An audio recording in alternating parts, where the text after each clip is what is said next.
আসসালামু আলাইকুম রহমতুল্লাহ। প্রিয় মুসলিম ভাই ও বোনেরা, আমি আপনাদের সামনে আলোকপাত নং 143 নিয়ে আলোচনা উপস্থাপন করছি। আলোকপাতটির শিরোনাম হলো, একজন মুসলিম বা অমুসলিমকে অনিচ্ছাকৃতভাবে হত্যা মাফযোগ্য অপরাধ, কিন্তু স্বৈরাচারী, ফ্যাসিস্ট বা অমুসলিম সরকারের কাছে হত্যা যোগ্য, যা জুলুম বা অন্যায় হিসেবে গণ্য। শিরোনাম সংশ্লিষ্ট সূরা আল কাসাসের 15 নং আয়াতের তেলাওয়াত এখানে শোনানো হলো। আউযু বিল্লাহি মিনাশ শাইতানির রাজিম। বিসমিল্লাহির রাহমানির রাহিম। ودخل المدينة على حين غفلة من أهلها فوجد فيها رجلين يقتتلان، هذا من شيعته وهذا من عدوه، فاستغاثه الذي من شيعته على الذي من عدوه فوكزه موسى فقضى عليه، قال هذا من عمل الشيطان إنه عدو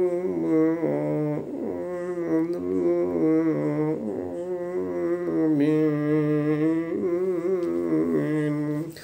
সাদাকাল্লাহুল আযীম। এবার শিরোনামের আলোকে আয়াতটির ব্যাখ্যামূলক অনুবাদ এখানে উল্লেখ করা হলো। আয়াত 15। মহান আল্লাহ বলেন, ওহে রাসূল মুহাম্মদ সাল্লাল্লাহু আলাইহি ওয়াসাল্লাম, আপনি আপনার মুসলিম উম্মতে আসিয়ার উদ্দেশ্যে এ ঘটনা শুনিয়ে দিন যে, একদিন মাত্রে গৃহ থেকে মূসা আলাইহিসসালাতু ওয়াসসালাম আসল পরিচয় গোপন রেখে ফেরাউনের পালক পুত্র হিসেবে রাজধানী শহরে প্রবেশ করল। যখন সেখানে নগরবাসীরা অসতর্ক অবস্থায় আরাম করছিল, অতঃপর সে সময় সে সেখানে দুজন মানুষকে মারামারি করতে দেখল। এদের একজন ছিল তার নিজ পথভ্রষ্ট জাতি বনী ইসরায়েলের লোক, আর দ্বিতীয় ব্যক্তি ছিল তার শত্রুদল বাদশাহ ফেরাউনের লোক।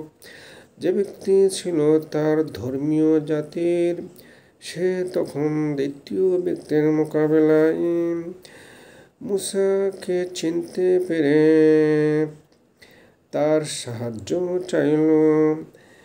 যে দ্বিতীয় ব্যক্তি ছিল তার শত্রু দলের, ইহা চিনতে পেরে তখন মূসা আলাইহিসসালাতু ওয়াসসালাম তাকে সজোরে ঘুষি মারল।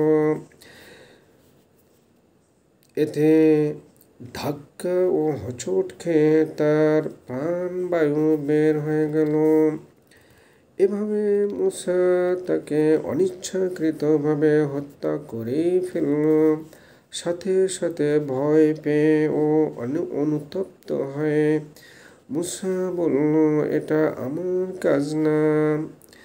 আমি তার মতো একজন মুশরিক জাতিকে ইচ্ছাকৃতভাবে হত্যা করতে চাইনি। এ তো একটা শয়তানি কাজ। অবশ্যই শয়তান হচ্ছে মুমিন মানুষের দুশমন এবং প্রকাশ্য বিভ্রান্তকারী। কেননা সাধারণ নাগরিক হিসেবে একজন অমুসলিমকেও ইচ্ছাকৃতভাবে হত্যা করা আইনি হত্যাযোগ্য অপরাধ।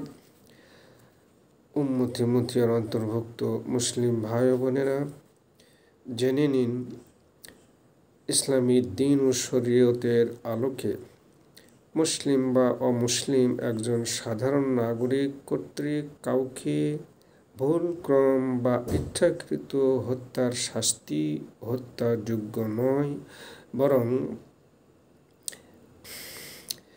রক্তপাত নিয়ে মাপযোগ্য। একমাত্র ইচ্ছাকৃতভাবে হত্যার শাস্তিই সরকার কর্তৃক হত্যার যোগ্য অপরাধ। অতএব অপরাধীগণ সাবধান, তওবা করে আইনের পথে ফিরে আসুন। হে আল্লাহ, আপনি আমাদের তওবা কবুল করুন, আমাদেরকে ক্ষমা করুন, আমাদের জন্য জান্নাতুল ফেরদৌস নসিব করুন এবং আমাদেরকে জাহান্নাম থেকে পরিত্রাণ দান করুন। আমিন।